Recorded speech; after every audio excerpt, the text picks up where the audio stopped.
नमः शिवाय। जय श्री राम भक्तों। देवों के देव महादेव बहुत ही भोले माने जाते हैं, इसलिए उनका एक नाम भोलेनाथ भी है। आज आषाढ़ का प्रथम सोमवार है और आषाढ़ के महीने में सोमवार के दिन सोमवार व्रत कथा अवश्य ही सुननी चाहिए। आज के वीडियो में आप लोग सोमवार व्रत कथा, 16 सोमवार व्रत कथा, सौम्य प्रदोष व्रत कथा, तीनों व्रत कथाओं का श्रवण करेंगे। तो बने रहिए वीडियो में लास्ट तक और शिव जी की इस व्रत कथा का श्रवण कीजिए और शिव भगवान से अपनी मनोकामनाएं भी पूरी करवाइए। आप लोग वीडियो में लास्ट तक बने रहिएगा, तभी आप लोगों को इस कथा का लाभ मिलेगा। सोमवार व्रत कथा के प्रभाव से सोमवार के व्रत को लेकर मान्यता है कि इस व्रत को करने से भगवान शिव अपने भक्तों की मुराद जल्दी ही पूरी करते हैं। सोमवार का दिन भगवान शिव को समर्पित है, इसलिए इस दिन भगवान शिव की पूजा और व्रत करने का महत्व और भी ज्यादा बढ़ जाता है। यदि आप सोमवार के व्रत करते हैं तो आपको सोमवार व्रत कथा पढ़ना बेहद जरूरी होता है, क्योंकि इसके बिना आपका व्रत अधूरा माना जाता है। आइए जानते हैं सोमवार व्रत कथा। सबसे पहले हम सोमवार व्रत कथा का श्रवण करेंगे। भगवान भोलेनाथ को प्रणाम करते हैं, उन्हें नमस्कार करते हैं। उसके बाद हम सोमवार व्रत कथा का प्रारंभ करते हैं। सोमवार व्रत कथा, देवों के देव महादेव बहुत ही भोले माने जाते हैं, इसलिए उनका नाम भोलेनाथ भी है।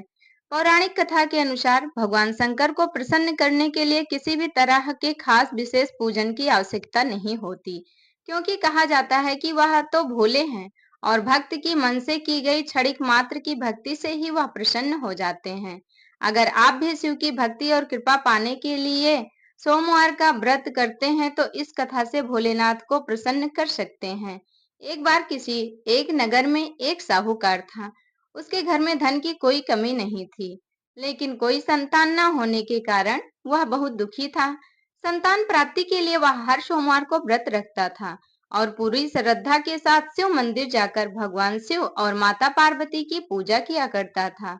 उसकी भक्ति देखकर एक दिन माँ पार्वती प्रसन्न होकर भगवान शिव से साहूकार की मनोकामना पूर्ण करने का निवेदन किया।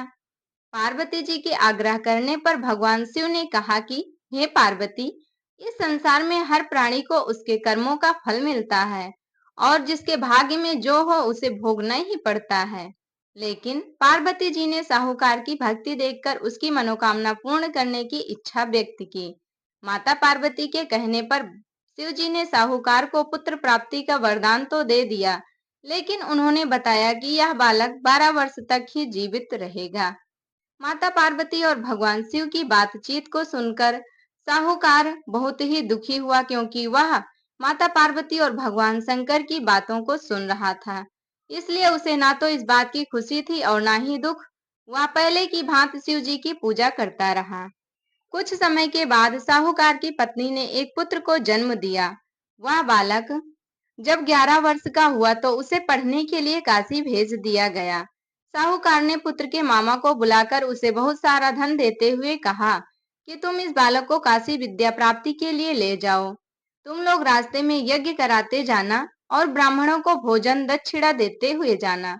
दोनों मामा भांजे इसी तरह यज्ञ कराते और ब्राह्मणों को दान दक्षिणा देते काशी नगरी निकल पड़े। इस दौरान रात में एक नगर पड़ा, जहां नगर के राजा की कन्या का विवाह था। लेकिन जिस राजकुमार से उसका विवाह होने वाला था वह एक आंख से काना था। राजकुमार के पिता ने अपने पुत्र के काना होने की बात को छुपाने के लिए सोचा क्यों न साहूकार के पुत्र को ही दूल्हे के वस्त्र पहनाकर राजकुमारी से विवाह करा दिया जाए। साहूकार का पुत्र बहुत ही ईमानदार था, उसे यह बात अच्छी नहीं लगी, फिर भी वह मान गया।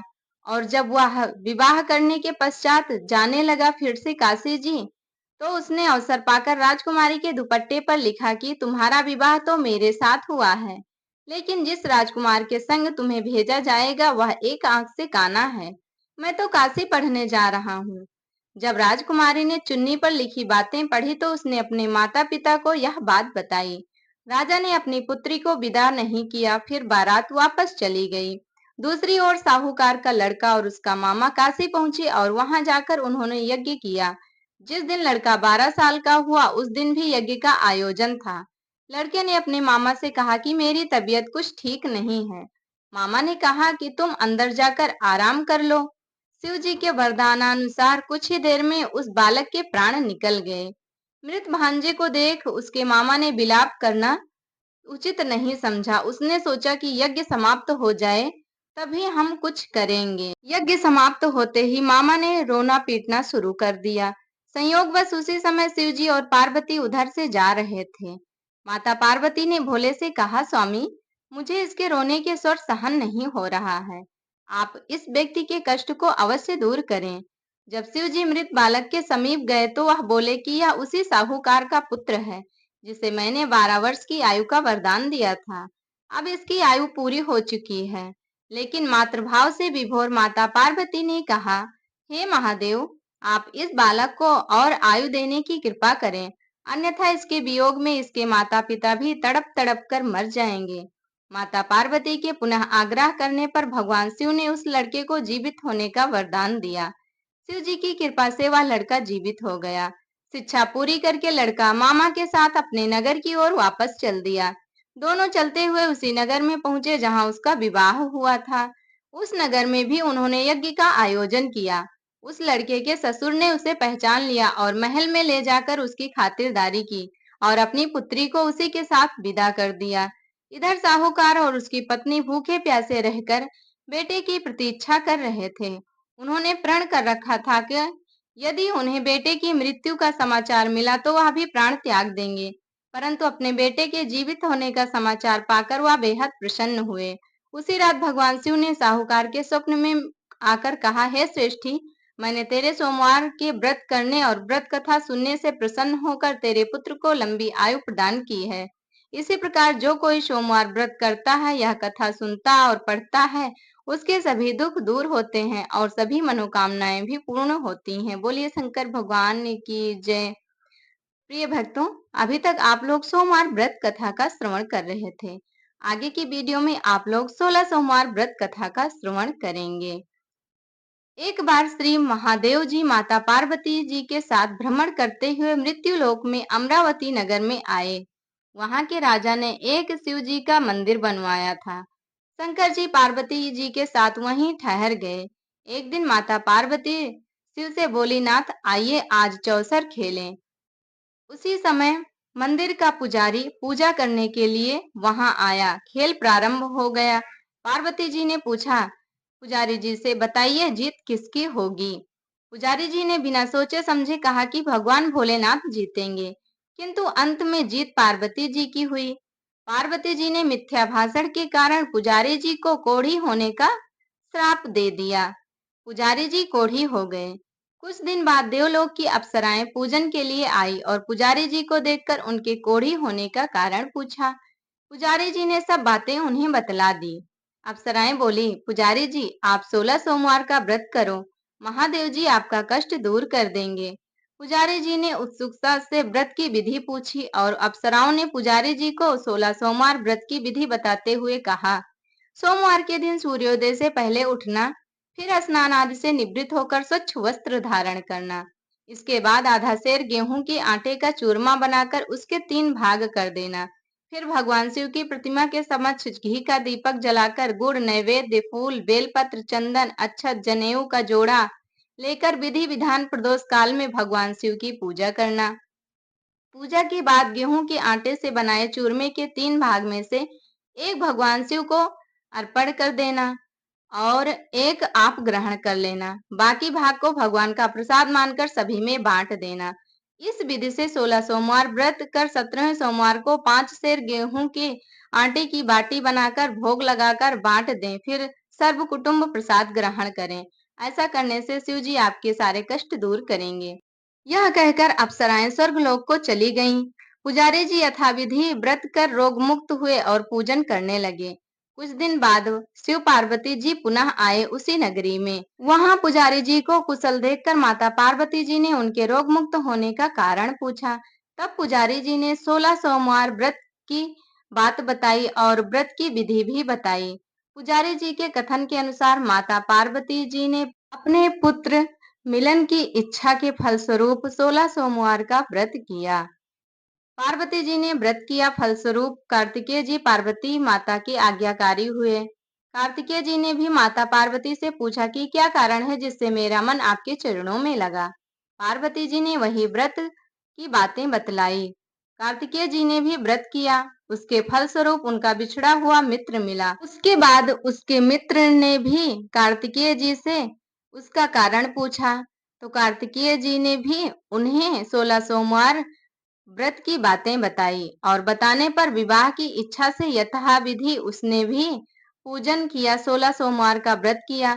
वह विदेश गया, वहां राजा की कन्या का स्वयंवर हो रहा था। राजा का प्रण था कि हथनी जिसको माला पहनाएगी उसी के साथ पुत्री का विवाह होगा। वह ब्राह्मण भी स्वयंवर को देखने की इच्छा से एक ओर जा बैठा। हथनी ने माला इसी ब्राह्मण कुमार को पहना दी। धूमधाम से उसका विवाह हुआ। तत्पश्चात दोनों सुख से रहने लगे। एक दिन राजकन्या ने पूछा कि आपने कौन सा पुण्य किया जिसके कारण राजकुमारों को छोड़ हथनी ने आपको चुना। ब्राह्मण ने 16 सोमवार व्रत की सही विधि बतलाया। राजकन्या ने पुत्र प्राप्ति के लिए 16 सोमवार व्रत किया और सर्वगुण संपन्न पुत्र प्राप्त हुआ। बड़े होने पर पुत्र ने पूछा, माता जी किस पुण्य से आपको मेरी प्राप्ति हुई। राजकन्या ने सब विधि 16 सोमवार का व्रत बताया। पुत्र राज्य की कामना से व्रत करने लगा। उसी समय दूसरे राज्य के राजा के दूतों ने आकर उसे अपनी राजकुमारी के लिए चुना। आनंद से विवाह संपन्न हुआ। राजा के दिवंगत होने पर ब्राह्मण कुमार को राजगद्दी मिली। वह इस व्रत को करता रहा। एक दिन अपनी पत्नी को पूजा सामग्री शिवालय में ले जाने को कहा, परंतु उसने दासियों द्वारा भिजवा दी। जब राजा ने पूजन समाप्त किया तो आकाशवाणी हुई, इस पत्नी को निकाल दे, नहीं तो तेरा सत्यानाश कर देगी। प्रभु की आज्ञा मान उसने रानी को निकाल दिया। रानी भाग्य को कोसते हुए नगर में एक बुढ़िया के पास आई।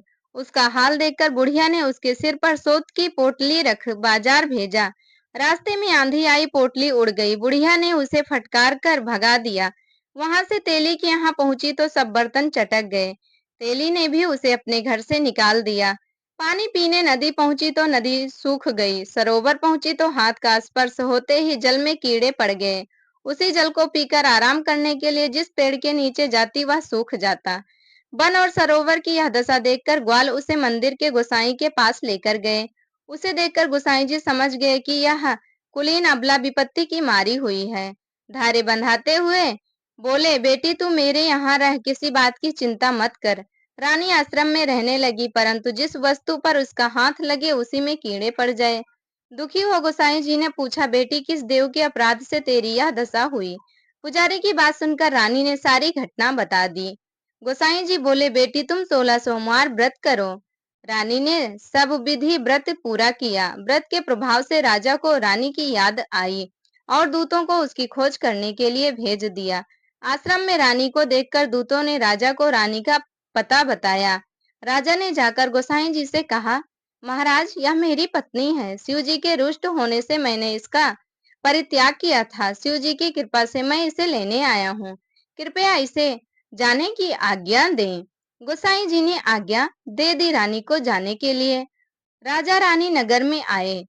रानी के स्वागत के लिए नगरवासियों ने नगर सजाया। बाजे बजने लगे, मंगलचार हुआ। तत्पश्चात शिव जी की कृपा से प्रतिवर्ष 16 सोमवार का व्रत कर वह रानी के साथ सुख पूर्वक रहने लगा। इसी प्रकार जो मनुष्य भक्ति और विधि पूर्वक 16 सोमवार व्रत को करता है और कथा सुनता है, उसकी सभी मनोकामनाएं पूर्ण होती हैं और अंत में वह शिवलोक को प्राप्त होता है। बोलिए शिव जी महाराज की जय। भक्तों, आपने सोमवार और 16 सोमवार व्रत कथा का श्रवण कर लिया है। आगे की वीडियो में हम तीसरी कथा सौम्य प्रदोष व्रत कथा का श्रवण करते हैं। जो प्रदोष व्रत सोमवार के दिन पड़ता है वह प्रदोष सोम प्रदोष व्रत कहलाता है। सोमवार को भगवान शिव का दिन माना जाता है, अतः इस दिन प्रदोष व्रत होने से उसकी महत्ता और भी अधिक बढ़ जाती है। सोम प्रदोष व्रत कथा। एक नगर में एक ब्राह्मणी रहती थी। उसके पति का स्वर्गवास हो गया था। उसका अब कोई आश्रयदाता नहीं था, इसलिए प्रातः होते ही वह अपने पुत्र के साथ भीख मांगने निकल पड़ती थी। भिक्षाटन से ही वह स्वयं व पुत्र का पेट पालती थी। भिक्षा मांग कर ही उसका और उसके पेट और उसके पुत्र का गुजारा होता था। एक दिन ब्राह्मणी घर लौट रही थी तो उसे एक लड़का घायल अवस्था में कराहता हुआ मिला। ब्राह्मणी दयावश उसे अपने घर ले आई। वह लड़का विदर्भ का राजकुमार था। शत्रु सैनिकों ने उसे राज्य पर आक्रमण कर उसके पिता को बंदी बना लिया था और राज्य पर नियंत्रण कर लिया था, इसलिए वह मारा मारा फिर रहा था। राजकुमार ब्राह्मण पुत्र के साथ ब्राह्मणी के घर रहने लगा। एक दिन अंशुमति नामक एक गंधर्व कन्या ने राजकुमार को देखा और उस पर मोहित हो गई। अगले दिन अंशुमति अपने माता पिता को राजकुमार से मिलाने लाई। उन्हें भी राजकुमार भा गया। कुछ दिनों बाद अंशुमति के माता पिता को शंकर भगवान स्वप्न में आदेश दिया कि राजकुमार और अंशुमति का विवाह कर दिया जाए। उन्होंने फिर राजकुमार और अंशुमति का विवाह करा दिया। ब्राह्मणी प्रदोष व्रत करती रही। उसके व्रत के प्रभाव और गंधर्व राज की सेना की सहायता से राजकुमार ने विदर्भ से शत्रुओं को खदेड़ दिया और पिता के राज्य को पुनः प्राप्त कर आनंद पूर्वक रहने लगा।